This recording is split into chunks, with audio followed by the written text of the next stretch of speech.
Hi friends, welcome to digital బడి YouTube channel. Friends, మనం ఈ వీడియోలో వచ్చేసరికి మనకి మే 13న ఆంధ్రప్రదేశ్లో సార్వత్రిక ఎన్నికలు అనేది జరుగుతున్నాయి కాబట్టి మనం ఓటు వేయడానికి వెళ్ళేటప్పుడు ఓటర్ స్లిప్ అనేది కంపల్సరీగా ఉండాల్సి ఉంటుంది.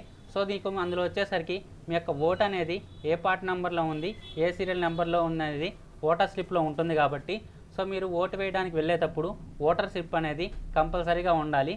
దాన్ని మీ మొబైల్లోనే ఏ విధంగా పొందాలో నేను ఈ వీడియోలో చెప్పబోతున్నాను.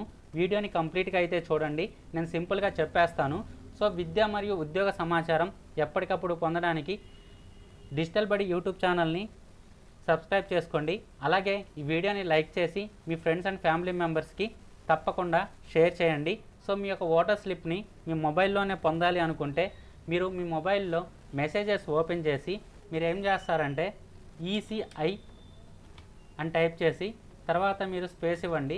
స్పేస్ ఇచ్చి మీ యొక్క ఓటర్ ఐడి నెంబర్, మీ యొక్క ఓటు కార్డు మీద మీ యొక్క ఓటర్ ఐడి నెంబర్ అనేది ఉంటుంది. ఓటర్ ఐడి నెంబర్ని టైప్ చేసి ఇక్కడ నేను జస్ట్ ఓటర్ ఐడి నెంబర్ అంటున్నాను. దీని ప్లేస్లో మీరు మీ యొక్క ఓటర్ ఐడి నెంబర్ని అనేది టైప్ చేయాల్సి ఉంటుంది.